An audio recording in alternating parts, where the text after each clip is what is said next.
Are you ready? Are you ready? Let's get it on! It's the JP Lopez Show. Welcome back to the JP Lopez Show.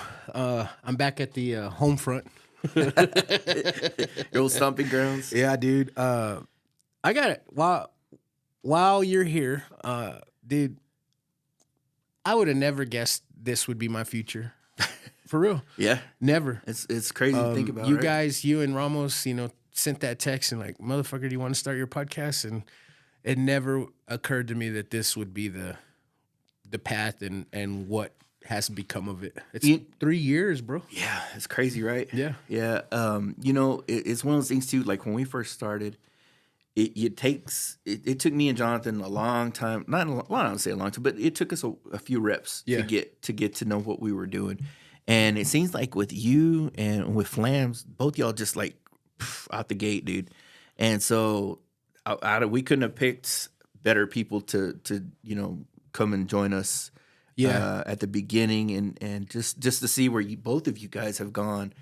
Not only y'all, but like polar opposites too, man. They're doing their thing, but like you in particular, just like you get it. You know what I mean? You get everything. It's easy for people to come on your show and just bullshit with you. Dude, we've been bullshitting for 20 minutes before we even started, and while we're talking before we record, I'm like, damn, this would be good shit on the podcast. This is good stuff. Like, Just oh, save it. Quit talking. But it's just, and seen each other in a while. It's that too. Ready to catch up. Yeah, when you catch up with someone you hadn't seen in a while, but you're right. Like immediately, start recording. Yeah. You're like, fuck, no one's gonna hear that shit. Yeah. What's I want to ask you specifically, what's the main thing for the Pendejos podcast right now? The main thing, like, what's the direction? What's the vision for the podcast right now?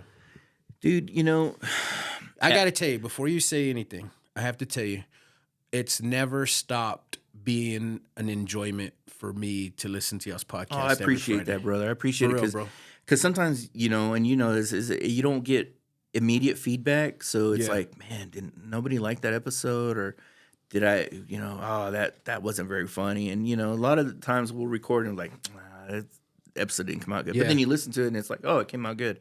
I don't know if I'm such a fan of y'all or if I'm just that great of a friend. Yeah. Because everything is interesting to me. Yeah. So I don't know if I'm biased or y'all are still killing it. I don't. And I don't mean that in a bad way. No. I get it because it's the same way with your show, But I think it's both because obviously we're good friends. But when I listen to your show, it's like, well, fuck, okay, let's say you have Eric on there, right? Shout out to Sugar Bear. Yeah. Shout out to Sugar Bear. But let's say you have him on there. I don't care if you have him on there 3 weeks in a row or if it's 1 week and then he takes a month off and he comes back. It's like I listen to him. It's like I didn't miss him because it seems like he's always there. You know what I'm saying? Yeah. But it's because your show, you just make everybody feel comfortable in the fact of, hey, come on in. This isn't a radio show. This isn't an interview show. This is a fucking hang. We're gonna hang. We're gonna chill. And that's kind of what and that's kind of what me and Ramos have always.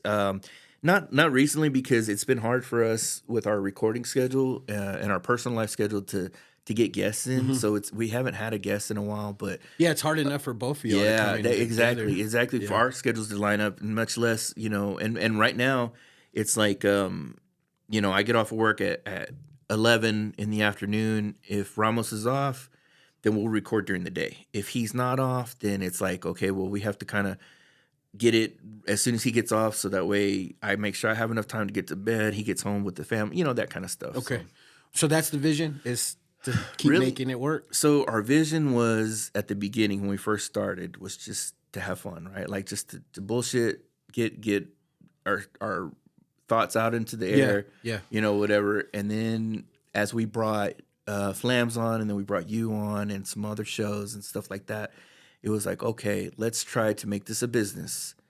And then it was like, okay, you know what? Let's provide our services to people like you, everybody that's come through Generic Media's doorway, and then it's like, okay, these guys are good enough to get out on their own. You know, let's let them fly, let them do their thing, and just support them from the background. And now it's like, okay, let's get back to focusing on us. Let's get back to focusing on what got us the beginning going. That makes me happy to hear that. So that's kind of where we're at right now. It's like, you know what? Everybody's gotten there's enough for everybody. There's enough pie for everybody. Yeah. You know, which two diabetic guys speaking about pie is not the best thing right now.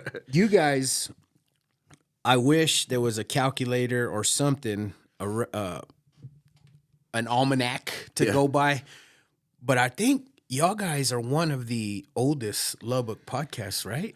I want to say yes. If not, there's not many that were before, started before. I mean, shout out to Roy. Roy puts out a lot of content, and I don't know how old he is, but I think y'all beat him, right? I think we started like within a month or so of each other. It's not, I don't know who was first, but I want to say, dude, I don't want to say it because I could be wrong, but I want to say we started like March. He started like June or something like that. But he puts out like content like crazy. So, but it's just him. Yeah, he's got way more episodes. But I'm saying this because I'm telling you this as a friend, as a boy. But I get it. Your schedules suck, and I get it. You miss episodes. Yeah. I just don't want that to become a habit for y'all. Yeah. No. It trust me. Because I want y'all to go long and strong. Yeah, pause Ramos for as long as y'all can. You know. Yeah, we've talked about it before because, dude, there's times where it's like, you know what? Like we missed this week, we missed last week. Dude, maybe we should just hang it up. Or I don't want that for y'all, man. But like. We think about it and we're like, okay, well, maybe we think about it. But then it's like, damn, dude, I miss being in a studio. You haven't been here in 2 weeks. It's like, dude, I miss it. You think that people don't give a shit? Yeah. You don't? You do? Sometimes. But if you fucking had a live show, it'd be fucking packed, bro. There's no fucking doubt. We've thought about it and just we hadn't pulled the trigger on it. You would sell it out for real. Yeah. And that's for I appreciate you thinking that y'all don't give I appreciate people that give that. a shit, you know? Yeah. I think we're back in our bag a little bit, you know. Yeah. You have peaks and valleys with the podcast. I think everybody does, and I think it's one of those things where it's like it's just life, and it's like, man, it's just so easy to miss a week, you know. If we're not feeling well, it's so easy to miss a week. But then it's like, well, okay, yeah, I missed a week, but what about our listeners X you know, Y and Z? Yeah. They don't get the show, you know what I mean? So I'll be honest, I've had hurdle after hurdle after hurdle. If getting the fucking studio was the easy part, if you would have told me that, I kind of would have been like, fuck, I gotta go another route. Yeah. You know what I mean? Because I didn't know, as hard as it was to find a fucking she shed and knock down my fence and get it in the backyard, as hard as that was the easy part. And I'm like, fuck, man, which is, I mean, I get it. It's all for a reason. I don't question God at all. This is the path. This is where I am at. But fuck, man, week after week, I'm like, what the fuck? What? Anyways, I tell you that because, yeah, you're right. It could be so easy for me to say, fuck it, I'm not going to put out an episode this week. But I'm like, man, I can't make that a habit. I can't make that an option. Yeah. So we're recording today, and this comes out tomorrow. Well, and I did that last week. Yeah, but that's one of those things too, dude. That's why it's like, I probably had stuff to do after work, whatever. Nothing big. It's not like it couldn't wait. Yeah. But you text me, you're like, yeah, it's I didn't get an episode this week. And see if you could get it. Dude, I'll be more than happy to, because if it's gonna help you out and help you get an episode to your listeners, fuck, let's do it. Let's do it. Fuck yeah. And I appreciate that. Yeah, whatever else I got going, it's nothing that can't wait. So I'll stop sucking your dick. Oh, but yeah. So I wear shorts. Dude, do you think that life starts at 40? I don't want to say it starts, but I think the second act, maybe, That's a good way to think of it. Because I'll put it to you this way, like, I loved growing up in the 90s and, then partying in the 2000s, that kind of stuff. I love doing that kind of stuff. And Andrea and I had kids pretty young. We got married. I was 22, she was 23, and then we had Zach like a year and a half later. So we didn't have a lot of time to enjoy just me and her, And so just the freedom as dating, as Right. being in love, you didn't have a lot of time. Right. In that period. And there's a big difference between just dating and then like being married and having, you know, a married life with just you two before kids come in. But man, dude, I wouldn't trade it for anything in the world, having Zach and Mia come into our lives. And it was rough, you know, especially being young, not being financially secure, that kind of stuff. But like the way I see the kids growing now, and like we're able to afford, like, you know, to get them their vehicles, or how Zach with college and, you know, all that kind of stuff, and still have money to enjoy ourselves. And then I was thinking about the other, and this is fucking sappy as shit and corny as hell, but Mia's been watching that show Modern Family. It's older, but she just had been going through that was the one seasons. of my favorite shows. It's good. It's really good. She'd been going through the episodes, and the other day we sat down to eat dinner, and she's like, "Do y'all mind if I finish watching?" And, you know, whatever. She goes, "I'm almost done." I was like, "Yeah, whatever, you know, no big deal." And so she sat down and watched the last episode, and the mom and dad were all sad because their kids were moving out, you know, going to college and all that kind of stuff. And I was like, God dang, man, that's like us. Like, literally in the next 5 years, one kid will be graduated from college, one will be graduated from high school, going into college, maybe in her first year. Like, we're going to be, I don't know about empty nesters because I don't know if they're going to move out, but like, pretty much, like, right? Like, they're going to be doing their own thing, and me and Andre are going to be by ourselves. You can have your kids in college living at your house, you'll still be an empty nester. Yeah. Because, I mean, they'll never be home. Yeah, that's what I feel like it's going to happen. Yeah. So I feel like that part of where me and Andre didn't get to have each other for very long before Zach came along is going to happen now pretty soon. And it's starting now because, you know, the kids don't want to be with us all the time. You know, we were talking about earlier, they still want to go on vacation with us. And that's awesome. And they do, but like they still have their own lives, you know, which is good. Like they're not clingy. They're not like, hey, I want to hang out with you every week. No, like, y'all go with your friends. We're going to go with our friends, or we're going to hang out just me and your mom together. Okay, cool. Yeah. You know, so. When my son was in high school, we couldn't pay that fucker to hang out with us, and he was always with us. And then for it to just like the plug just to get pulled out immediately, and he just stopped hanging around with us. I mean, I get it. You know, you go through your own shit as a kid, and you got to figure yourself out, and especially when you find masturbation, I'm pretty sure it's like, get the fuck out of here. Did you hang out with your parents in high school? No, but I never hung out with them. Period. Okay. Like I would go to wherever the fuck they were at, but it's like you said, your friends' kids were there. So of course I'm tagging along just to chill with whoever the kids were that were going. Right. Even in like middle school. Yeah. But then in high school, nah. Yeah. Yeah. See, I was the same way. Like up elementary and high school, even through junior high, I was kind of like, you know, whatever. Mom and dad are boring, but like we'd go to church together. Sometimes we'd go to like a movie together, something like that. But like the weekends, I was never home, dude. I was never. Yeah, no, I wasn't. Even in middle school, I was never fucking home. But fast forward to me having my own family, and we were, dude, the movies were a shit. Yeah. So he was always with us. He was always, and then on Friday night, he would always be like, what are we going to do this weekend? What's the plan? Because he didn't want to feel left out, or because we would scare his ass. Like, dude, if you don't get up, you're not going to fucking go. But we just knew he was not a morning kid, so you had to fucking scare him. And he would always be like, okay, what are we going to do? And then, like I said, he hit high school, and it was like, fuck y'all. You know, Zach's in, I get it, dude.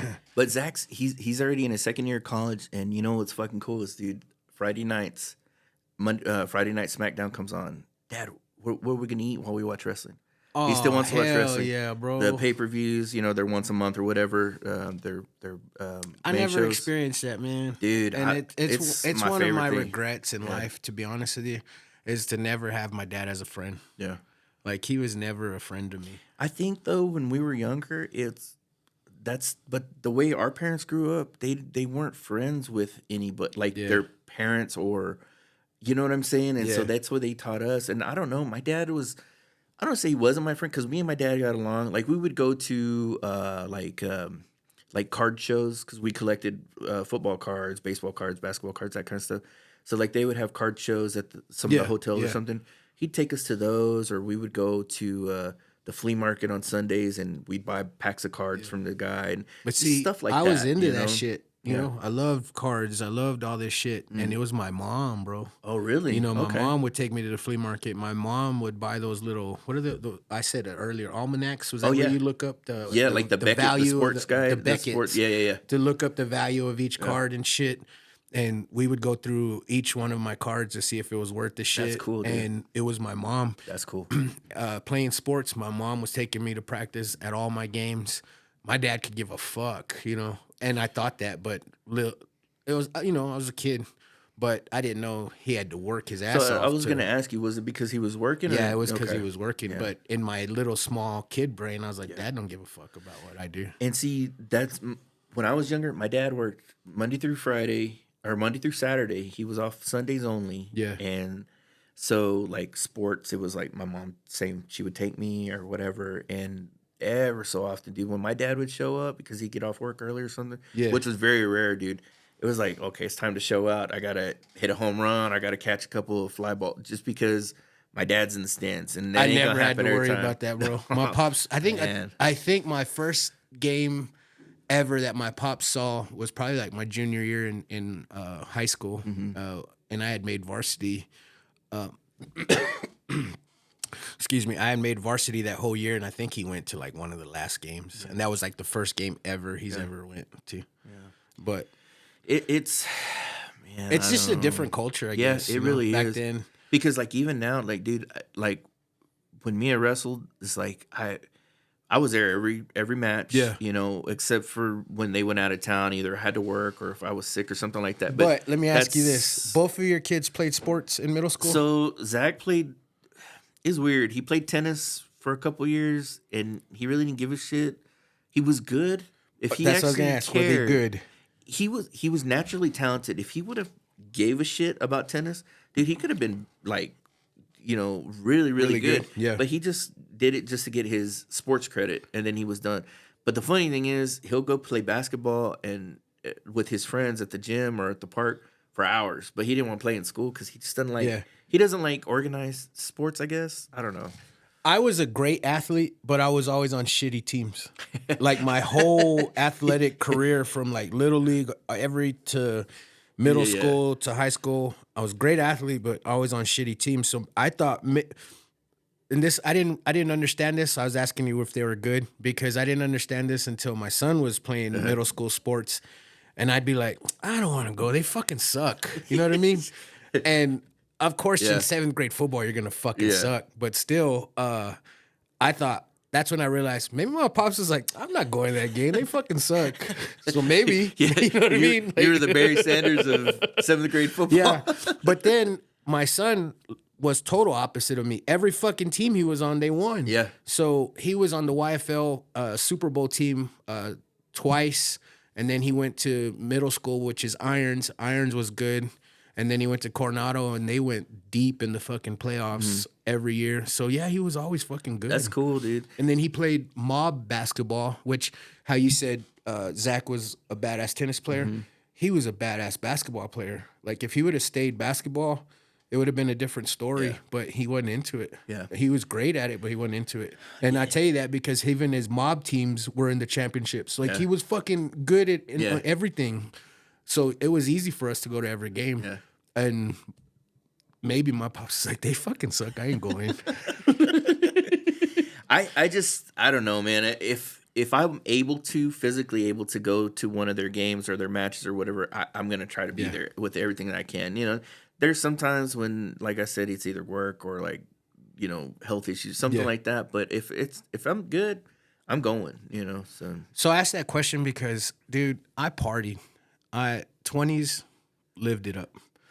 And I wanted to ask you specifically because it seems like your circle specifically, it was the normal for all of y'all to like wed early and have families like in your mid 20s, right? All of y'all, right? there was a couple, some of them like got Rick's, married. Rick's got a grandkid already. Yeah, so that's what I'm saying. There's a few that started real early, Yeah. and they had kids like when they were like 18, 19, you know, and so they're already into the grandparent phase. Yeah. Which is weird. It's really weird to see.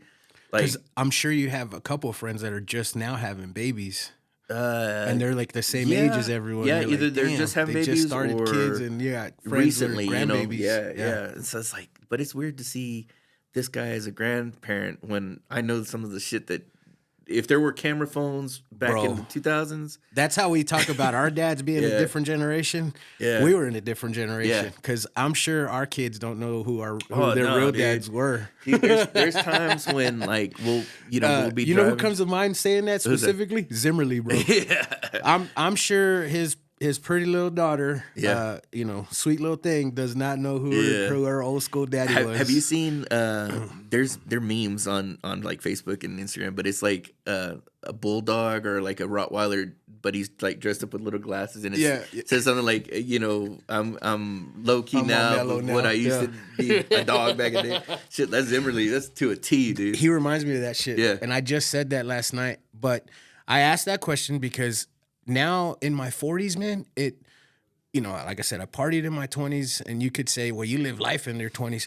I appreciate life now. You know what I mean? Yeah. I understand that tomorrow is not fucking, given at all. It could all be taken away in one disaster. Knock on wood. Not that I'm speaking that into existence, but I appreciate everything. So just the little things, just the little bitty things of, having my wife sleep next to me and me touching her forehead or touching her shoulder. I've got to touch her before we go to sleep. We have to touch each other. That's how we go to sleep. Yeah. I appreciate that. I've just now incorporated every night telling my wife, God bless you. Because I think when we cover ourselves with, God blessing us, our sleep is going to be well, and it's going to, roll into a better day for tomorrow. I just appreciate every little aspect of life. And I think by doing that, I'm now living life. So let me ask you this. Do you find yourself, because I really do with this, but obviously we love our wives. We've always loved them. So we wouldn't have married them if we didn't, right? But like, just like in the last couple of years, it's just like, dude, I can't get enough of her. Like, it's just like the love is a different type of love. It's not like I want to get you. I think you're in a new stage of your relationship that you now, what was an acquired taste is now you want. It's more of like a best friend, but like you can still like hang out and be married. I understand completely what you're saying. Yeah, it's a different feeling, but it's like either I matured enough to get to that point, because I feel like Andrea's been like that for a while. I feel like she's been, and I don't know if this is just me thinking this, but ever since I have been sick, and she's had to kind of step up a little bit more, sickness and health, right? Yeah. She's kind of taken care of and done a little bit more than she had to, than I guess than I've had to for her.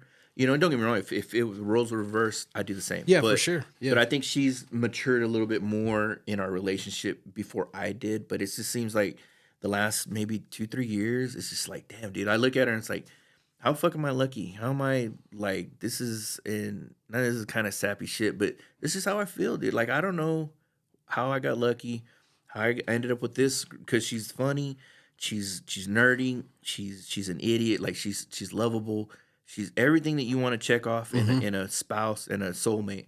Andrea's got it, and she's beautiful. Well, that helps because too. Because you can't.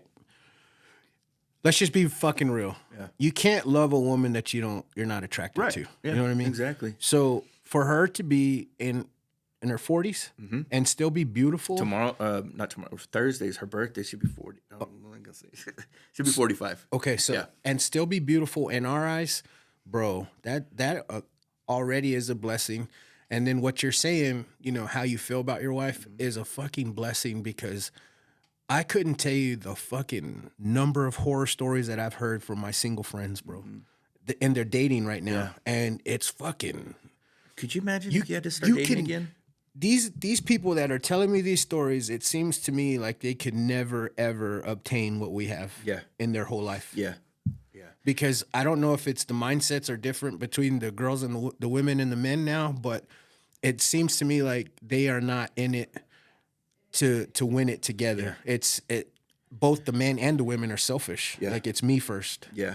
I could not see myself dating at this point. No like if, way, bro. Knock on wood, if anything were to ever happen to me and Andrea, I would just be alone the rest Yeah. of my life. Or I would say that, you know, but I feel the same way too. Yeah. it's too hard. Like, for one, I don't think there's anybody I'm gonna ever find that treats me and loves me the way Andrea does. Two, dude, I don't have the mental patience to deal with these bitches that are like, you know, younger or, you know, just That social media dude. molded into thinking, you know, Dude, I strong, can't do it, independent. man. Like, I just girl, can't do it. no. So I'll ask you this: what was the key to your long, successful relationship with the wife? I think our relationship is really based off of just like laughing, dude, because I know I make her laugh and she makes me laugh. And like we don't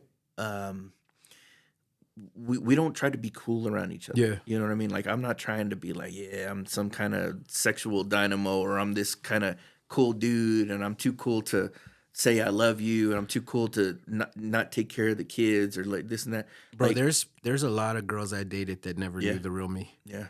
For real. Because I put on the front of this person that I thought they wanted. You know what I mean? Yeah. They never saw the real me. And there's a few that never really saw the real me because I was like trying to impress. Yeah. So like I get what you're fucking saying. But when man. you with your wife, whenever you like you're yourself, Oh, it doesn't yeah. matter if you're picking your nose or, you know, digging in your ear. She look over Yeah. at you and like roll her eyes, but she still loves you. Yeah, I'm not You know? gross. Yeah. Yeah. Yeah. Well, it's still gross, but she Well, deals you with get it, what you I'm know saying, I though. mean? It's Yeah, not like I gotta stop talking to this motherfucker, Right. you know, that type yeah. of shit. Yeah, yeah.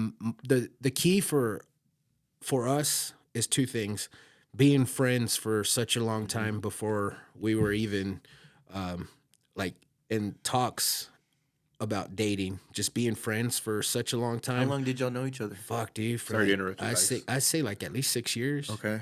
And then being friends for that 6 years, and then so she obviously knows all my skeletons because like we were the best of friends. And then going into the dating phase, we learned early how to fight. Never low blow. Never low blow. Because we started doing that and we were like, if we're gonna fucking make it, like you're my person, I'm your person, like we're saying, we're not gonna make it. Yeah. We have to learn to fight, and we learned how to fight. And I'm not saying we're fucking perfect. What marriage is perfect, but we learned to not fight in front of others and not throw each other under the bus in front of others, and also not fucking low blow each other.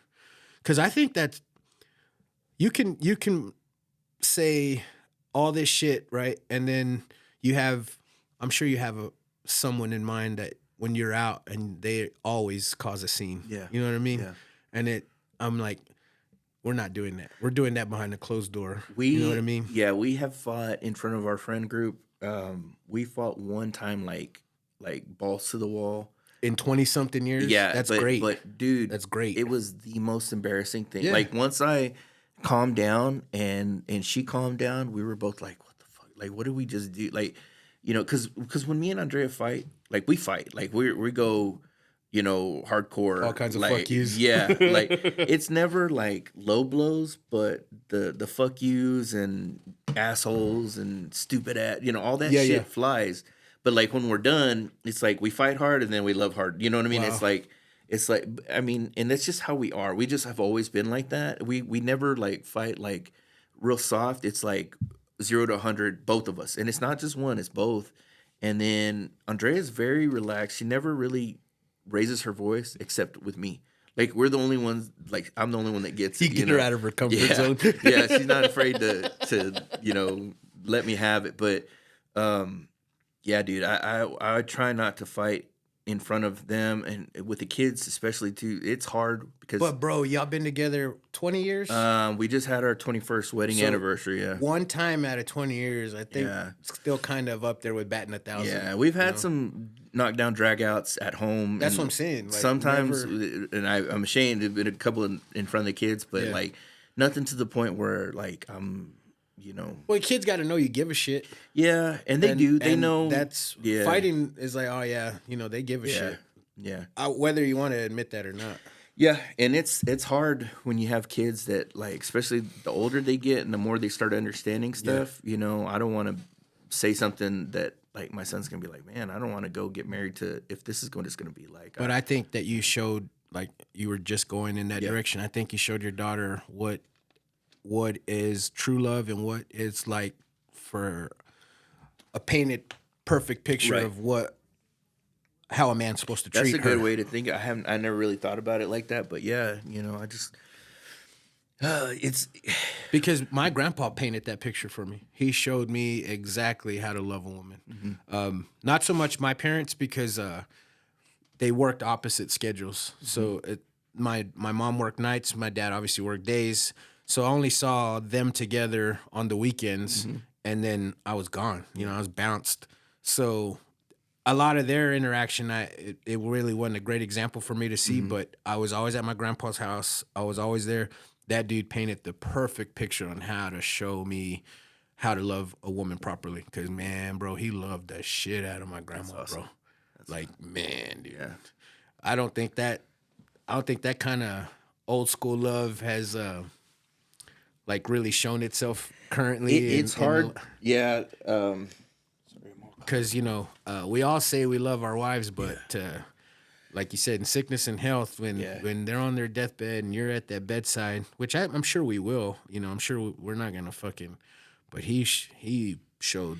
Isn't that crazy though? Like, because my grandpa, like, he was, when I was growing up, he was like the toughest dude. You know what I mean? Yeah. Like, and it was weird because the way I looked at my grandpa, he had slick back hair. Of course, he was balding at the top, so he always had the sides slick back. Flores. Yeah, and he had the real little mustache. Some brute. Yeah, thin. Yeah, brute. And the thin mustache, the green eyes, and so he always looked like a movie star to me. Like I was like, oh, he looks like. Is this your dad's dad or your mom's dad? My dad's dad. Yeah. He always looked like the guys on the Mexican novellas. Yeah, right? yeah, That's why he looked like it. But dude, he was so tough. But when it came to my grandma, he got so soft, like you know, hearted, and like he would do whatever. That was my grandpa. Yep. Yeah, I think it's that generation, dude. It's just, you know, I'm not quite sure the story, but from what I understand, like my grandpa basically kidnapped my grandma when they were first dating, and like he took her from her family because they didn't like him, and so he took her. That was the normal, bro. Took her, drove 100 from Tyler, Texas. I think I could be wrong, but I think he drove from there to Lubbock, brought her here. I think there's more stories of that than you can imagine. Yeah, and it was just like, and then they ended up being married for however many years until they both passed, you know, but. It's crazy. And like you hear those stories, like he kidnapped, like nobody came looking for him. I want to say my dad's sister was the same shit, taken away from the family at like 14 or 15. You're gonna fucking love me. And my deal was probably if I'm remembering correctly, my deal was like 19. Yeah, and she was like 14 or 15. Yeah, that's and like my he took grandpa. her ass Like away, that. moved way out of state, and then everyone's like, you know, fuck you. You turn your back on the family, and then time healed all, and then, you know, she's back in the family. But, dude, they've been married for like fucking 40, 50 fucking years. Can you imagine if you tried to kidnap your wife and take her? Like, there's no way Andrea would go with me. You're like, fuck you, dude. Richie. Yeah, get the hell out of here. No, Rosa. Yeah. Fuck that one up. Dude. But I think that's the normal because I've heard that story a lot of times from other people about their grandma or something, like they got taken away and it's like, all right, I guess that's our version of marrying you off. Right. Is like getting some older gentleman I'm to looking steal for somebody your to ass. just kidnap you.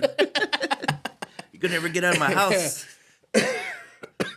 That's what I think. But it's crazy to think about how I just brought up. I really thought about it, but now I'm really thinking about it. Like most of your circle did fucking get families early. Yeah, they did. So it was, it was me, and then Ramos and his wife. They started a little bit later with the. I think he was the latest one. To the he was the last one. Yeah, to have kids. Because Sergio, Rick, Sergio was. I think they were just out of high school, or they had their baby in high school, and then they got married like a year after high school. But bro, that says a lot about your circle too, man. Is like they've been with the same woman, thick and thin for all these years. Yeah. It's They have. I think all of them have. I can't think of anybody that's not together anymore. When did Seth start a family? Pretty early too, right? They got married. He got married after I did. He got married. Let's see. We got 04. I want to say he was like 06-ish, maybe 07, somewhere around there. Yeah, bro, early. Yeah. He was a couple years after us, but see, him and Greg both waited till they graduated from college before they got married and stuff like that and had kids. So their kids are well. Greg's kids are a little bit younger, also. Yeah, because he wait to after his he went PT school? Yeah, he went to college and then he went to PT and then they got married. Because I thought he did it after undergrad and then they were okay. No, because they didn't get my timeline. Yeah, they got married like around 2010, 9, 10, somewhere around there. Yeah, that's cool though. Yeah. I mean, like I said, all these years with the same woman, it's just unheard of now. It really is, especially for like the entire circle to be that this young and then that many years together. Especially with the way, like you said a while ago, social media is, dude. Social media can get you in so much trouble if you let it. Oh yeah, yeah. That's a motherfucker. All I do, dude. That's why TikTok. I'll just watch cats getting hurt videos or dog videos or. I always laugh because you and Ramos every episode you're like, my algorithm is different. Yeah. He gets so mad at me, dude, because he'll send me, and I don't do it on purpose. He'll send me like inspirational quotes, and he'll send me like prayer videos, and then like I'll send him videos of like mamadas. Yeah, something stupid, some dude getting arrested and is chilling his, just stupid shit. I learned about that pretty recently because I got a buddy that's fighting to change his life, and like he turned to being more spiritual. Mm-hmm. And I'm still the dumbass pendejadas, like sending ass and titties and shit. And I've noticed like he doesn't like that shit, so I stopped sending it to him. And I'm like, fuck, I'm fucking up, man. I'm fucking up with his walking faith. The other day here's some ass and titties. He's sending me stuff. Ramos sending me like, hey brother, want you to do well, this and that, which is cool. Like I appreciate that. But then right under that, I'm sending him like Jean-Claude Van Damme action figures and shit. I said, check this shit out. He's like, dude, did you even look at what I sent you? I was like, no, I'll get to it later. Yeah, I'll get to it in a minute. I like to let your videos build so I have something to watch. Yeah, you send me dumb shit. Yeah. Quit sending me that shit, dude. Send me another video. Send me your reaction to my video. Dude, my TikTok, I hate it. Yeah. It cost me so much money, bro, because they figured me out. They knew that my shit is now fragrances. So, bro, I get all these fucking TikTok 50% off. So, like all these boutique TikTok shops. Yeah. They'll send me like 30% off, 50% off. And I'm like, fuck, I'm not trying to spend money. And y'all motherfuckers are like, hey. It's the TikTok shops like the new Temu. Because Temu, when they were first getting going a couple years ago, bro, they had cheap shit. But I was like, maybe I do need that shit to clean the hair out of the drain, Maybe I do need this fucking... Knowing damn well they sell it at the Dollar Tree if you just look, but you never looked. Dude, yeah, no shit. Or like, maybe I do need that card game. What's that fucking... that dirty card... So then you understand, right? Because you're like, fuck, man, I'm not trying to spend no fucking money. Yeah. And you're right, bro. It's like... free shipping, and like, they're just making it irresistible. The other day I had it was an ad came across. It was like, these are the Yeezys from Adidas that they didn't sell when he quit, and they're like $30. I'm like, maybe you should try it. Dude, like, how's that journey, bro? Dude, for real, because I'm pretty interested because you always gave this fucker shit about loving sneakers, and then instantly you've built the love for them fuckers. I'm drowning, dude. I'm drowning. And, so check this out. The other day, the new Jordan, I think they're the Jordan 5s with the black tongue. Okay, they came out, right? And the metallic 5s. Yeah, like a week or two ago. And so I was on the Nike app, and I was like, oh, shit. Because I wear an 11.5, 12, depending on the shoe, right? And I haven't bought a pair of Jordans in years. So, like, I don't know how they're going to fit. But I was like, I'm going to get 11.5 just in case. Well, they were sold out. So I was like, well, fuck. I panicked. So I got the 12. And so they're gonna send them to me, and they're like, oh, 4 days shipping, whatever. Like, cool. I went to the mall the next day, and they had my size. I'm like, oh, let me buy those. So I bought those, and I have like 2 pairs. And I'm being lazy because I can take the other ones back to the store. I just haven't done it. But it's like, well, fuck, dude, I don't. If I have 2 pairs. Yeah, if I have 2 pairs, I can keep one just in case the other get dirty. You turn Ramos all of a sudden. Dude, I'm telling you, man. And then that fucker, he's a devil on this shoulder and devil on this shoulder because I was telling him about it. And he's like, just keep them. And I was like, nah, but he goes, yeah, but. He's giving me all these reasons to keep them. It's an investment. Yeah. He's like, just keep it. And I was like, yeah, but I saw these other shit. He goes, well, get those too. And I'm like, you're making a lot of sense, but fuck, dude, fuck you. But yeah, you're making sense. You're right. Fuck lunch tomorrow. Yeah, you're right. Yeah, I don't even pay my mortgage this month. Like that, dude.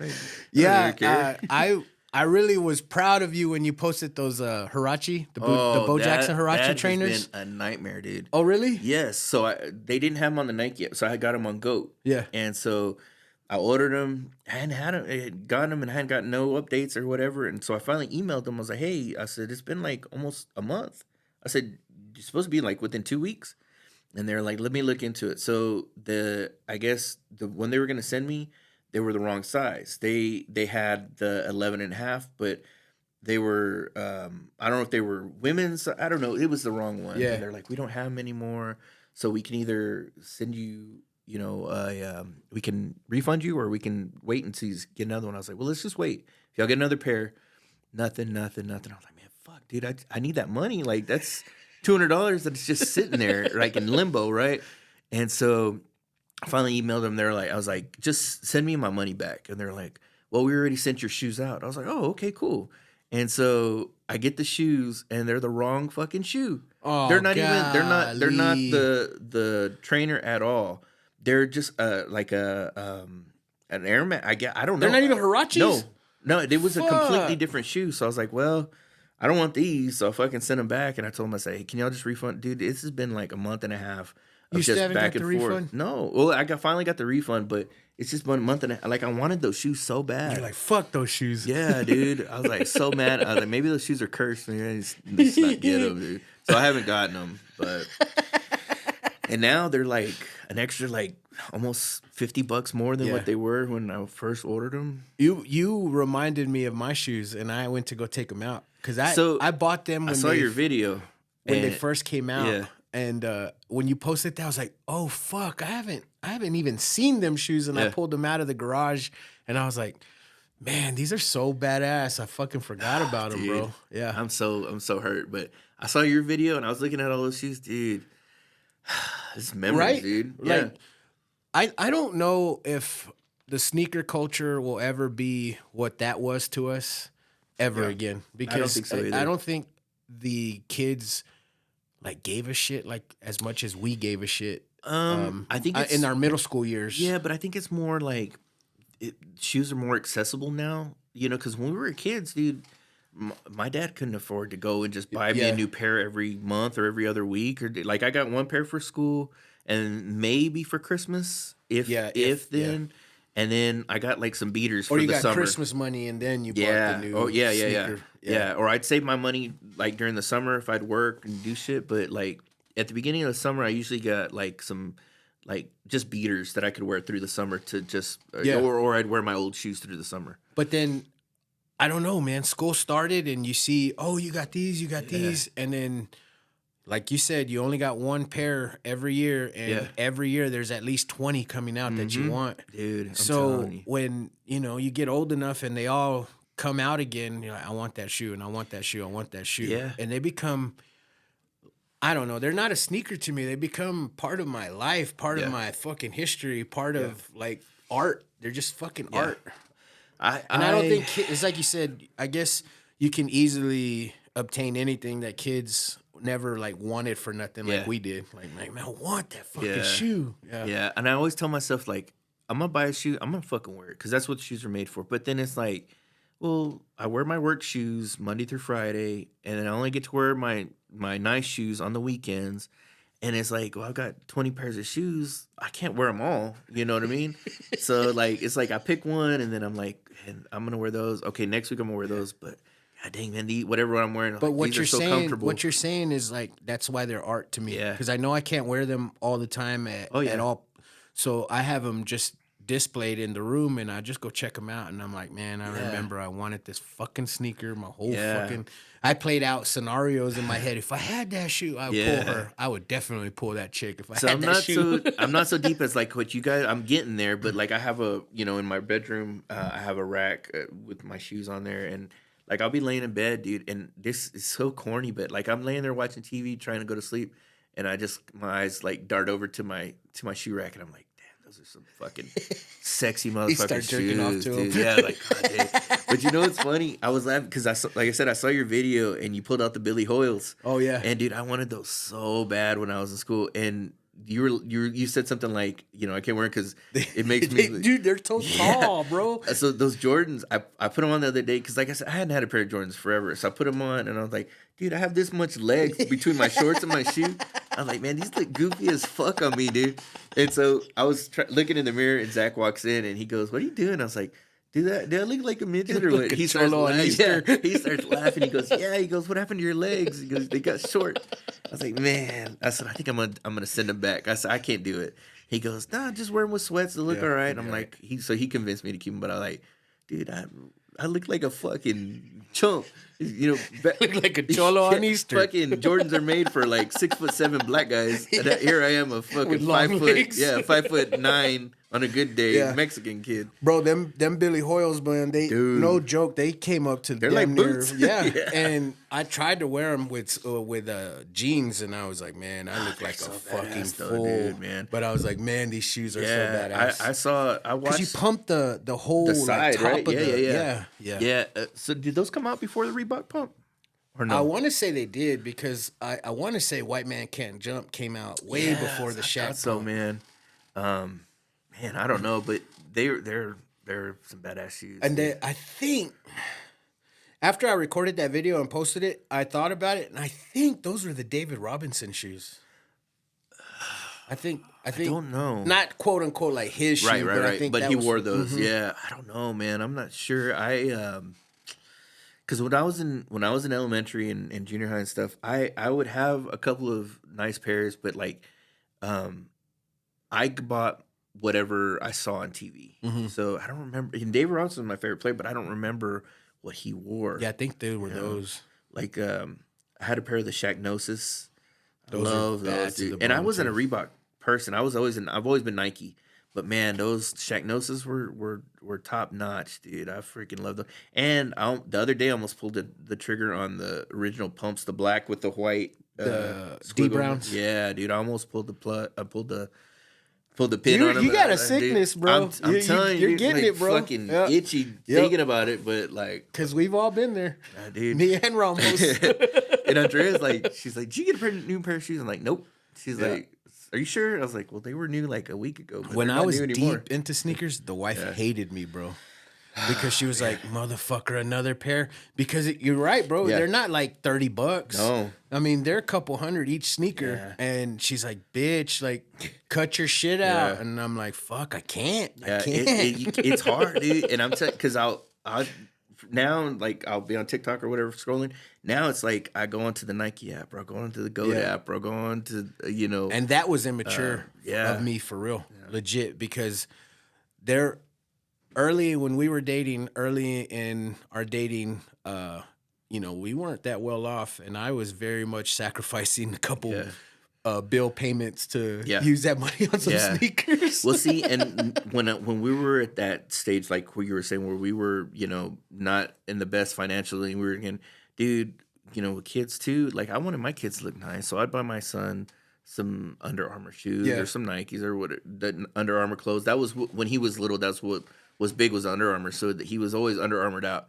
Well, I'm wearing Walmart shoes, or I'm wearing some like $30 Nikes I got from Shoe Carnival or whatever, which I'm not. But knocking. He had his style, and that was awesome. Yeah, right. He was always styled up, all every day. Mia too, every day. My son didn't have no style, bro. No, and it would boil my blood, man. This kid had a homeless looking style, and you would buy him purposely buy him fresh, nice shit in my mind, and it was like, I'm not fucking wearing that. And he wouldn't fucking wear it. That's crazy, man. And sneakers too. You're like, I gotta buy him like the nice fucking blah blah blah. No, dude, he wanted the big old fat tongue. What are they? Oasis? Those sneaker shoes? Oh yeah. Ugly fucking ugly ass bulky ass bricks. Those are the shoes he wanted, dude, and just looked like a fucking homeless bum kid. Dude, and kids that was suck. his style. Kids suck so bad. Mia will she's very stylish. Like she puts an outfit together like none other. But like I'll go into her room and like she's got clothes with tags still on there. I'm like, you never wore this shit? She's like, So like, why? She's like, I just could never find nothing to wear with it. Or I'll buy her some real badass. You just want to clothesline her. I'll buy her some real nice Nikes, and I'm like, those are badass. Or she's got these real nice Adidas Sambas that the red and fucking perfect, look good on her. But she wears her fucking slides or her fucking what are they called? The Birkenstocks. She wears those with everything. I'm like, dude, you're gonna outgrow those fucking shoes. You need to wear them. And she's like, and then they all mold to your feet. Yeah. After so, dude, those things fucking hurt. The Birkenstocks, fuck, they hurt. I've never worn them, but shoes. they look stupid. Like I can't imagine those being comfortable. Hell, they're like wine corks. Fuck that. Yeah. Her, like I said, they mold to your feet. Hers are probably all, fucking form fitted. Yeah, I know. And they're all brown from where the fucking sweat on the bottom of her foot is. Because she's a sweaty girl, man. We would give his clothes away. Obviously, he outgrew them. And we'd find a shitload of clothes with still tags on them. And you're like, dude, I bought you this shit to wear it. And he... Yeah, and buy it for other kids. I didn't give a shit. Yeah. Like, dude. Yeah, fuck that. But I want to take this time while we're talking about our kids. You have any great things to say about your kids right now? Man, dude, where do I start, dude? I don't know, man. My son, he's... I come on here and I think we talk shit about our kids so much that we forget that. But they deserve it sometimes. To spotlight the great shit that they do. No, I appreciate that because you're right. They do.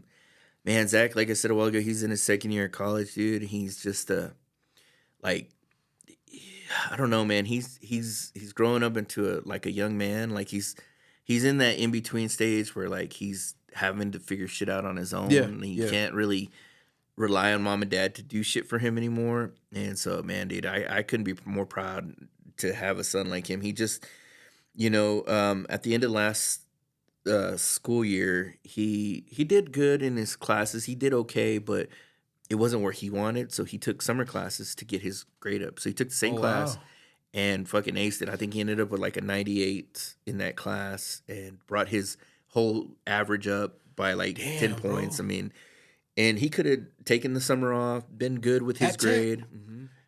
If I had a barely pass, I ain't redoing that class. I'm saying, dude. Fuck, dude. And it wasn't a barely, like he did good. Like it was like a B I'm just average. saying, if it was just a barely pass, I don't give a fuck. That's what I'm saying. I'm the same way. Damn, but he had awesome. like a B average and he wasn't happy with it. So he went and got it and pulled it up. And then so now he's taking another full load this year. And he's just, it's crazy, man. Cause I wouldn't have done that, So he gets that from Andrea. And then like, he's just a good brother. He's a good son, so that, I've talked about it before. Like when I'm sick or whatever, dude, he'll come in, let me get you a cold towel for your head, Dad. Let me make you something to eat. Let me get you, I'll go grab you something to eat real quick. Damn, that's badass. Like shit like that. You know what I mean? Like he doesn't have to do, like he could come in, hey, I'm home, go into his room, lock himself in there, do his homework, video games, whatever. No, he wants to check on me first. And then even after he checks on me, he goes back to the room, does his thing. Another hour, hey, you okay? You need anything? Just let me know if you need some stuff like that. Mia's the same way. She checks on me, makes sure I'm good. She's very, very motherly in that kind of way, but she's just dude, she's a fucking firecracker, dude. She's a spitfire. She's Eric and Andrea like rolled into one, but like just dude, she's so funny and she's it's funny. You had sent me a note earlier about like, about bullying, if we should bring the bullying back or whatever. Dude, she fucking roasts like a motherfucker. That's awesome, dude. And it's mean. Like she can be mean, but like in a funny way. but it's also like I'm like, dude, when you can say jab, that. bro. Yeah, Dude. yeah, and she's quick. Like it's not What like is that called? The gift of gab or yeah, gift of, yeah. if you She's can just, do that, yeah, bro. Fuck. yeah, dude. As a female? I said something to her the other day, and like she was just like that. We're back at it, like, and I was like, "Oh, really?" And she's like, "Yeah." And so I said something, and she like right back. I'm like, "Damn, but dude," but she hurts your feelings sometimes. Like if it goes too long, she'll hurt your feelings. Like, hey, Yeah, like, hey, fuck, that's enough. You I know? said no low blows. Yeah, dude, she's a lover too, dude. She loves you whether you're a friend or if she has a little boyfriend or if it's mom and dad. Like she loves you with everything, but dude, if you piss her off, she fucking hates you with everything too. Yeah. It's like she's very loyal. She the- looks for loyalty. That's the chromosome in there, Yeah. though. That's the Yeah, female. I think so. Yeah, You're right. That's the female You're right. part. Yeah. Dude, that is awesome because, like I said, we come on here and we shit on our kids all the time. But I like I told you, I never was a friend with my dad, so I knew no other way of raising my son. I was Yeah. never his friend growing up. But now, he's 21, and I'm developing a friendship with him. Mm-hmm. And I'm starting to see a bunch of shit that I never knew or never saw earlier, but that it was there. It was very apparent, very evident that he had this qualities in him. It just I was never his friend. So Yeah. and I'm telling you that because he's had maybe 2 girlfriends that were like long term. I never knew what he was like as a boyfriend. And like I said, I wasn't his friend. Right. But I would always get on his ass, like, make sure you treat the girls right and all this bullshit. The whole pep talk before they would leave, treat them right. Don't be an ass. And you represent our family. So if you're an ass to her, they kind of hate the family, that type of shit. Yeah. I stopped giving him that. He broke up with a girlfriend for the right reasons, bro. Like she really loved his ass. Yeah. And he kind of wanted his freedom, kind of wanted to experience his senior year, be 21, go out and party with his friends and not be tied down. And he told her that. And it was a rough breakup for her. But then almost immediately, found another girl. And I think they jive well. And I'm telling you all this because recently we went out to a dance club for my buddy Paul's his wife's birthday. So they know I hate going to clubs, but that's their shit. So they kind of didn't even expect me to go, but I'm not going to let my friends celebrate their birthday by themselves. So yeah, fuck, I'll go. So we went. Well, Isaiah took his girlfriend and dude, he's taking my wife dancing all night, bro. Really? Yeah. And the girlfriend is there, but he's out with his mom. Oh, I see. Yeah, yeah. Yeah. He's taking his mom country dancing, cumbia dancing, Spanish dancing, and goddamn, bro, like it was moving to see that because this kid's not trying to put on a show for the girlfriend and like be someone he's not, and he immediately was like, drawn to taking his mom out to dance all the time, Yeah. And because he could have very easily just been with his girlfriend and been cool, cool guy. Like, Yeah. I'm not doing that shit. Right. And I don't even know if my wife even asked him to dance. Like, I mean, he was just going back up to her and taking her out on the dance floor. It was That's badass. yeah, it was dude. moving, bro. Yeah. But man, he's such a good kid. I've been so hard on him, so damn hard, and he's never back-talked me ever. Like, ever. Maybe under his breath or behind the closed doors. Oh, like, I'm "Fuck sure. you." Yeah, yeah. But he's never back-talked me and never had to worry about his grades. Like, even in college, bro, like,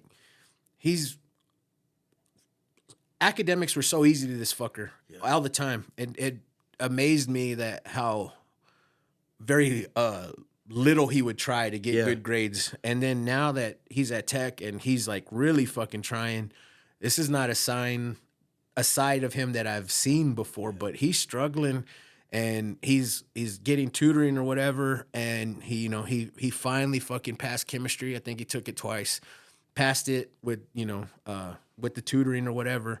But I say struggling, he's still making great grades. It's just that one class. But to see him like overcome all this shit as an adult, You know what I'm saying? But that's what we were saying. Like that's the point of from being a kid to an adult to a man. You know what I mean? Like he's finding his way into manhood. Like you can't teach that part of it. Like that's just comes with what he's learned growing up, seeing you through visuals. Yeah, seeing you and learning on his own, and you know that's kind of the same way that we had to do it, even though it was a little bit different. You know what I mean? Like you said, you and your dad were never really friends, but he still raised you, right? Yeah, he's raised you to be the man you were, and you handed that down to him, to your son. It's kind of like, man, I hope that never ends. Like, you know how we talked about things aren't the same as when we grew up or whatever. Being a man, dude, it's so hard, and to see my son go into that and the struggles that he has sometimes, it hurts. But like, I can't do it for him. You got to do it his own. Yeah, you know. But it was such a great display of we raised this kid right. Yeah. This weekend to see him go back to taking his mom from the dance floor and then go back to going to be a great boyfriend. Mm-hmm. And you know, I mean, and like I said, that he just learns that on his own. You didn't tell him, hey, go take your mom to dance, or you know, go. He just does it on his own because of how he was raised. I used to pay Thomas to do my yard.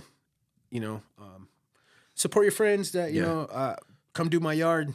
Well, I mean, this dude he's got a busy ass schedule. He's never at home. And so I'm like, oh, well, Thomas will do my yard. I don't want to fuck with it, bro. Yeah. I have a little bit of time to do all this shit, and I'm like, I don't want to fuck with it. I'll just pay someone. Same. And dude, like clockwork, right? When I'm about to call Thomas, this dude's getting up and doing the yard and like actually doing it right, not like half-ass. I gotta go do the yard. But like I don't tell him shit. Yeah. The only thing that I get mad about that I've got to constantly be on his ass about is like throwing the trash, but. Bro, that's gonna be anything. If that's the biggest thing you have to get on to him about, you're doing fine. I'm doing all right. Yeah. Like this kid will walk past a mountain of trash, and he's like, "I'm going to school." I'm like, "You don't think that needs to be thrown away?" Dude, it must be a boy thing because Zach does the same shit. And I've told Zach, I was like, "Look, as long as you're in school, as long as you're doing well in school and doing grades," I said, "I understand you got a lot of homework. You're taking a lot of classes." I said, "I will take care of you. Me and your mom will take care of you. You don't have to get a job. We'll give you money, you know, to hang out and do with your friends, or you know, I'll buy you stuff if you need it. I'll get you food." So all I ask, throw the trash, maybe keep the house clean. You know, between you and your sister, y'all can, you know, mop the floors, do the dishes, normal shit. I said, as long as y'all do that, we're good. Okay, he does everything except the fucking trash. I'm like, dude, like what the fuck? And then the dog, we've had to start putting the trash like up on a bar stool because the dog will get into the trash. And I'm like, dude, I said, you know the dog gets in the trash. Fucking throw it out. Okay, Dad. All right. Well, I'm glad I'm not the only one, man. Because I was like, man, this kid's retarded when it comes to the trash. So check this out. So like we have the garbage can in the house, and then outside, because we live on a corner, so you can go around the outside to the alley. Yeah. So I have two big, the black trash cans outside. So when our bags get full, just put them in there, and then he'll throw those out. And I'm like, dude, you're doing a good job throwing the trash. Thanks, Dad. And I'll go outside, and the fucking trash cans outside are full. I'm full like, to the brim. Fuck, throw all of them, you know? Or he won't get the bathroom trash cans. He'll get everything except the bathroom trash cans. What the fuck is that, right? dude? You the same thing? Like, why do I got to tell you throw all the trash? Like, what? Oh, what is that? Or he'll throw it, and then he won't come back and put bags back in the I'm like, dude, you're already fucking throwing it. Just replace the bag. Did y'all grow up with a trash can in your bathroom? Yes. We did it. Okay. Like, I'd never grew up with a trash can in my bathroom. I thought the toilet was the trash can. To be honest with you, like, legit. Yeah. Q-tips, like, everything going like there. The whatever wrapper or whatever, fucking flush. Condoms. Yeah. I mean, legit, bro. So the wife grew up with the trash can, and I'm like, well, in my mind, when you had a trash can, that was when you didn't flush the toilet paper. And she's like, no, like, there's trash. And I'm like, I know, we just flush it. She's like, no, you fucking idiot. You're not supposed to flush all that shit. like the floss picks or flush it. Oh shit. So she like coached me into changing my mindset to we needed a trash can. So then now when you have guests over, I guess they think that too. Like, I guess we don't flush the toilet paper here. So sometimes you'll see like some shit paper in. Like, what the fuck? Who did that? You know? Anyways. First of all, you're coming over to your friend's house to take a shit. Take care of that shit before you get to my house. I'm not saying friends. I'm talking like maybe family or some shit, you know? Take care of that before you come to my house. So anyways, the trash in the bathroom is always full. And I'm like, I just told him to throw the trash. Why the fuck would he not come in the restroom and throw his trash? Yeah. Or like I said, he'll throw the trash, but won't put the bag back in. So neither one of them are like, I don't want to do it. So they'll just throw Q-tips and stuff in the trash can without a bag. I'm like, God dang, come on, you fucking pigs, fucking nasty mother, dude. But it's so bad. Is there something that your wife does? I don't want to put her on blast, but like just like doesn't throw something away or doesn't do something that you that gets on your nerves? Drives me fucking insane. Drives me nuts. She made this big old stink about moving to glass Tupperware. Okay. Right? So for her meal prep, she wants all glass. Mm-hmm. I get it. I get it for toxins and the plastics. You're reheating your food. Mm-hmm. You hear all the time that you're reheating plastic in your food. I get it. But I'm like, babe, you don't come home and wash your dishes. Oh, yeah. Like, she just don't. Yeah. And that's the one thing that drives me fucking nuts. It'd be Wednesday and have like 3 days worth of shit in salads with ranch dressing in there that's been in there. It takes nothing to rinse it. Like, rinse it, put it in the dishwasher, but not, dude, she just won't. Yeah. And it's not like it's fucking disgusting. It's just little, because she's a female. Her meal prep is a little square container. But in the sink on Thursday, there's 4 fucking Tupperwares, and if I don't wash them, who fucking knows when they're gonna get done, bro? And it drives me nuts. I'm like, babe, you can meal prep in this fucking paper shit. Like, you just throw it away. Yeah, I don't want them. Like, fuck. Andrea's is her contacts. Like, so I'll be laying in bed and I'll roll over and it's like, I'm like, what is that? It's because when she's laying there and she doesn't want to get up, she'll just take her contacts out and like put them on the bed. So, what the fuck? So they get all crunchy, you know, from when they dry I didn't out. know that. Yeah, so she'll take them out and she's already laying in bed. She's like, she can't sleep in her contacts, so she'll take them out and just like put them on the side of the bed. And then find them in the morning. Yeah, when they dry up, so I'll like roll over and they're all crunchy because they get dry. And I'm like, dude, it's just it's not really disgusting. It's just annoying. I'm like, fuck. I get up and fucking crunch contacts all over my back or my arm. I'm like, God, I mean, you can legit just reach to your bedside and put them somewhere. I know. That's what I'm saying. That's what drives us nuts. That like they do that shit. Yeah. Because it doesn't take much to just turn the fucking water on, rinse it out, and then put it in the dishwasher. Yeah. I don't get it. But I know I do shit like that too. And I know I do a lot. She can be here for fucking hours on my shit that she hates. Yeah, that's why I'm trying to pick the little thing so that way if she ever goes on either the Pendejos or some podcast and talk shit about me, it's not too bad because I know there's a lot of shit. Believe me, when she hears this, she'd be like, "Really, motherfucker?" Yeah, no shots. I can talk for hours about the shit she hates that I do. But really and truly, that irks me so bad. I'm like, me too. Fuck. Yeah, I get it, dude. Because I'm the same way. But when they dry, they don't break. Like, you can reuse them if you like rehydrate them. That I don't know, but they're very crunchy. So like, so I'd imagine you couldn't. Yeah, I don't know if they'll rehydrate because like, but it's also too when she pulls them out, she pinches them, so they're not. Oh, they're like daily wears. Yeah, yeah. Oh, yeah. Okay. Yeah, they're the daily they're trash. Ones. Yeah. Oh, okay. They're trash, but she'll like take them out and pinch them, and so she'll just put them in the bed. So they're that kind of. Well, I don't know if that makes things better or not. It doesn't. Yeah, it doesn't. It's still gross, but it's not even gross. It's just annoying that like or I'll step on them on the floor. I'll go because sometimes she'll put them on the bed and they'll fall on her side of the floor. She's got a fucking graveyard full of used contacts. When you run the vacuum, you know how like when there's a bunch of little plastic shits like a fucking tornado in that damn thing. It's so funny, man. No shots, Andrea. No shots.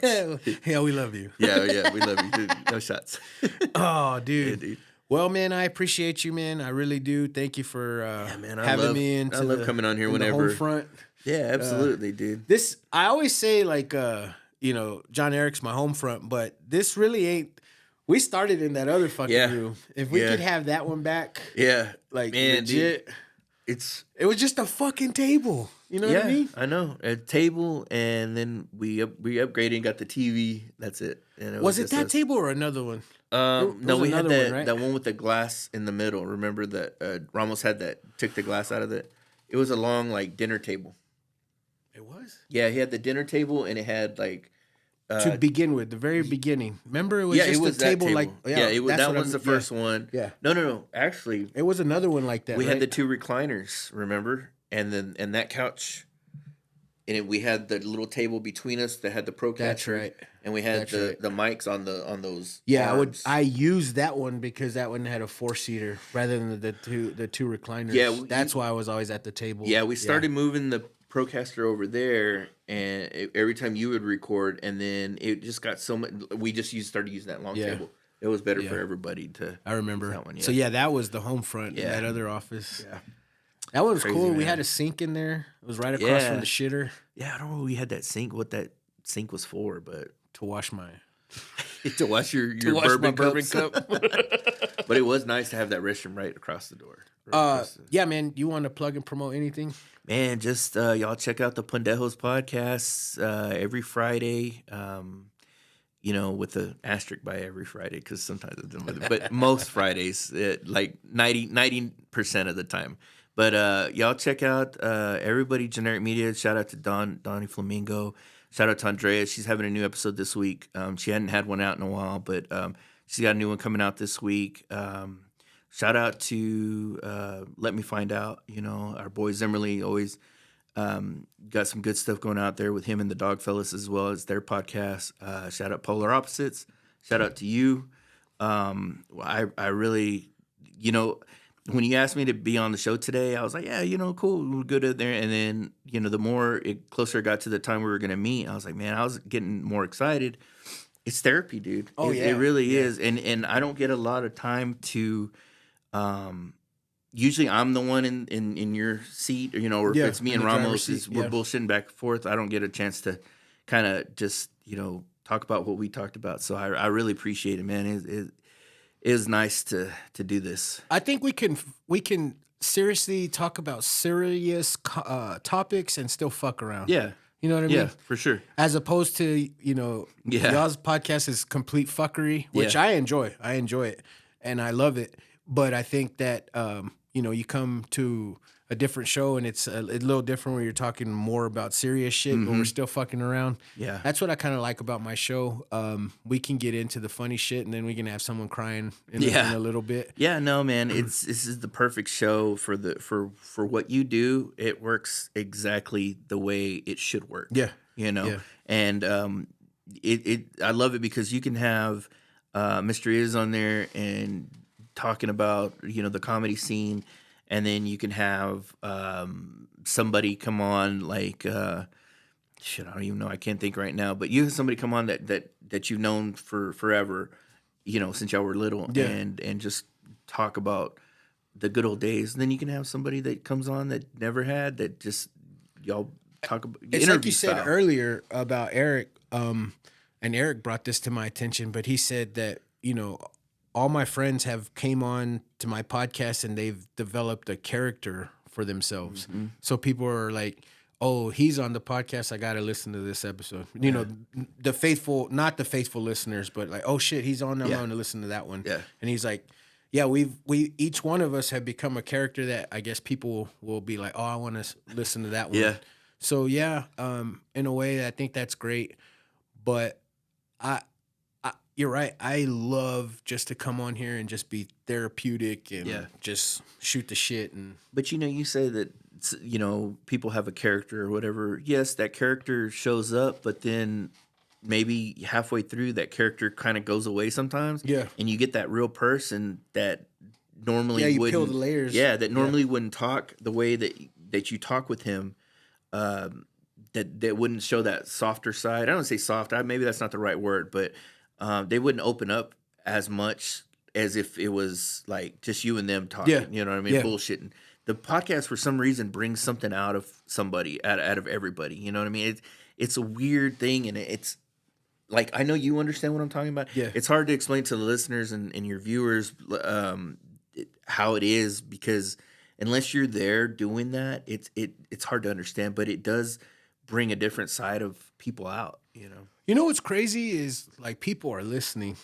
You know, like we come on here and we're shooting the shit and people are fucking listening. And I'm realizing that with this season's tailgate, bro.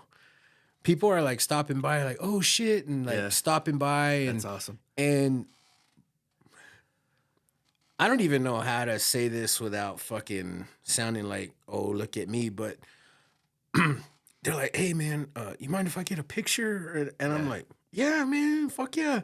But they see me as something other than what the fuck I am. I'm just a fuckhead. I'm a normal motherfucker, but it's weird. It's fucking weird. And this one kid was like, hey man, I don't want to bug you, but you mind if I take a picture? And he's like, oh shit, dude, like to hear your voice and see your face. And I'm like, stop acting weird, bro. Like fucking just a normal guy. That's what I'm saying. Man. But just a normal guy. But I guess there is people like that, but it's fucking weird. It really is. But I tell you that because they'll come up to me and they'll tell me, oh yeah, episode blah blah blah, your homeboy this and this, and I'm going through the same shit, and I'm like, damn man, like I really am doing great work because I'm exposing stories that a lot of motherfuckers are going through, and they can hear his story and be like, damn, I'm not the only person. I'm not the only one going through it. It's funny because I've always said that too, not only about our show but about your show. Is like, because like on our show, I would be the first person to shit on myself and make fun of myself. Yeah. I'm going to make fun of everybody, but I'm also going to make fun of myself. I'm not going to be, like that's what I say. We're not racist, but I'm going to make fun of every kind of race. Like, I don't care what it is. Everybody's going to get the shots, right? Mostly Asian, though. Mostly. Mostly. No, but, but when we do talk about certain things, it's like, you don't realize that there's people out there that are going through the same shit you are, but they don't have anybody to talk to. They don't have anybody that they can just kind of go to and vent. So listening to the podcast, I feel like helps them kind of be like, oh, I'm not alone. These guys are doing the same thing. And your show does the exact same thing, dude. Like when you talk about mental health, or when you talk about, weight loss, or,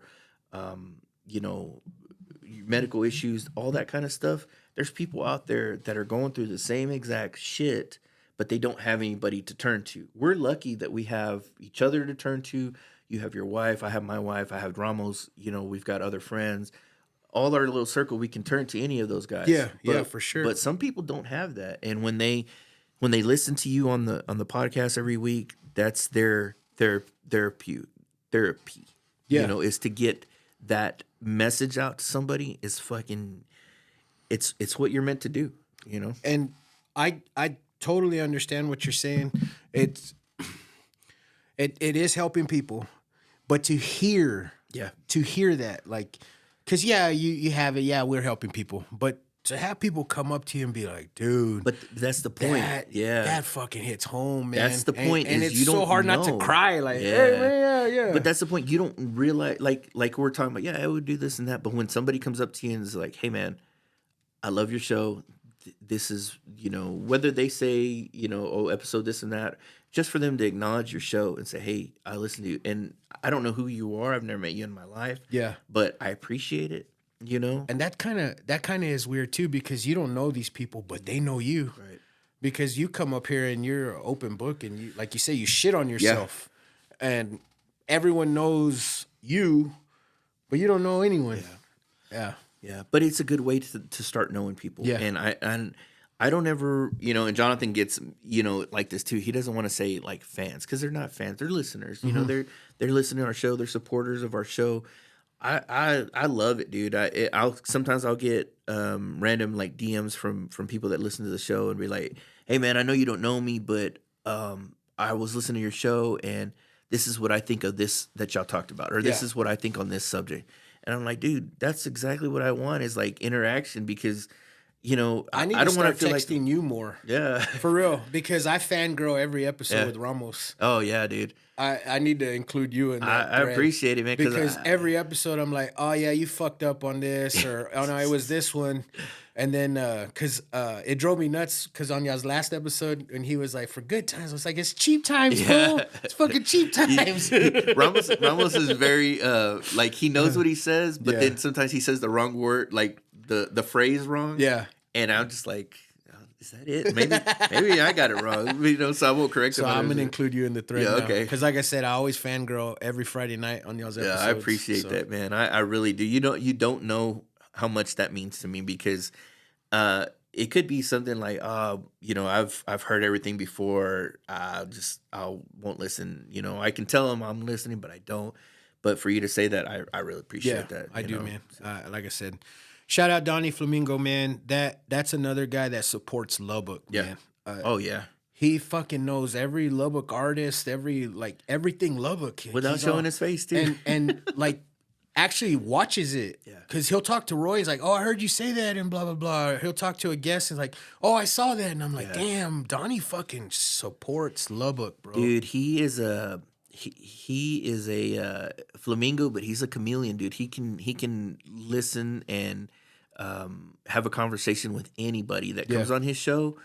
Dude, he knows he does his research, he does his due diligence. I mean, he does what he needs to in order to have a good interview with that person. And that's one thing, you know, shout out to Donnie Flamingo, that I've told him since the beginning is, dude, he has turned into such a good interview person, like an interviewer. Yeah. You know, he can have anybody come in, whether they want to talk about music, they talk about conspiracies, they talk about sports, anything that his guest wants to talk about, he can flip it and talk just with them. So shout out to Don Flamingo, man. He's one of a kind, dude. Yeah, he is. Shout out Mark. Shout out Jimenez and Friends.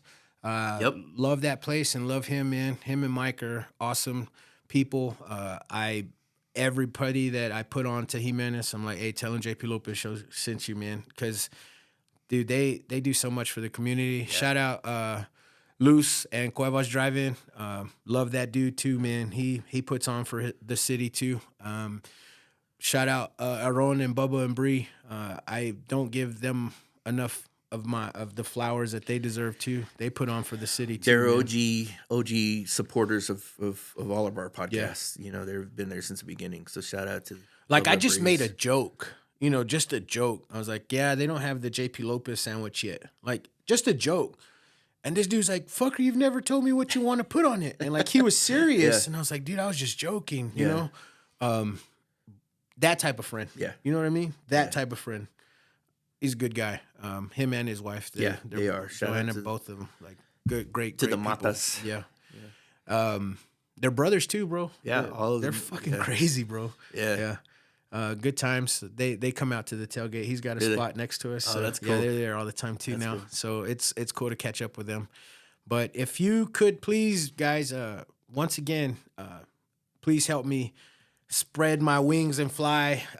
Share my show with a friend. Share it with anybody. And if you haven't liked or rated or reviewed it or done all the buttons that you need to expand my reach, please do so. And please give the Pendejos Every Friday a listen. If you hadn't heard them, give them a 5-star rate and review on all the socials, and follow them on follow Eric on TikTok. This dude's fucking TikTok is comedic. I try, man. I just stupid shit that comes out of my head. It's funny. Like, thanks. And you're not even a comedian. Like, you know what I'm saying? It's funny. Thank you. Follow Eric on TikTok. Thanks. And thanks, guys. Thanks, you guys, for listening. And thank you once again for having me in the John Eric Media Studio. Man. Anytime. But till next time, guys, read some books.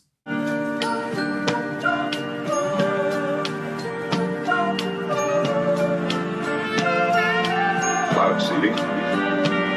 Hey yo, JP, tell me what's the deal? Is it real that you got the hottest podcast in the land of the trill? Then tell me what's the deal, because I really need to know it. The way you wanna show it, you rip the shit like a pro. You really should be a poet, like Edgar Allan Poe. You killing shit and they just know it. And thanks to San Juan, I got this drink, I might just pour it. Got me feeling like Don Juan, pimping shit while they hoeing. As far as culture goes, we goated, bitch, and they know it. And I don't like to bloat it, but I know that I'm goated. I know that JP is goated. And this is not a long song, cause the credits are rolling, but I'ma tell tell you one more time that we fucking goated for real.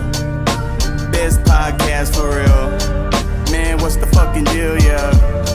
Like, tell me what's the deal, the best podcast in the West, man, the king of the trill for real.